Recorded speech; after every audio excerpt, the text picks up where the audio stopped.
اب بات یہ ہے کہ اہل سنت و جماعت کے نزدیک صحابہ اکرام رضوان معین کا معیار کیا ہے؟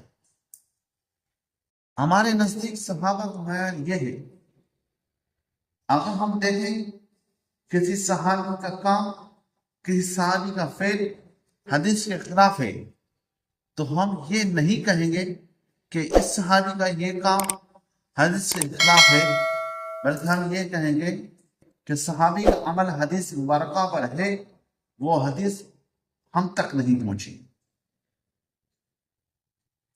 یہ بات ذہن نشین کر دیں، صحابہ کا نقطہ چینی نہیں چلے گی۔ آپ علیہ الصلوۃ والسلام نے اس بات سے منع فرمایا۔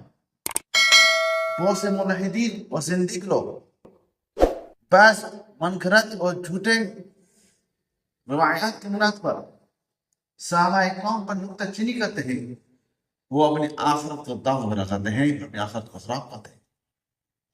سمجھ میں آئی بات؟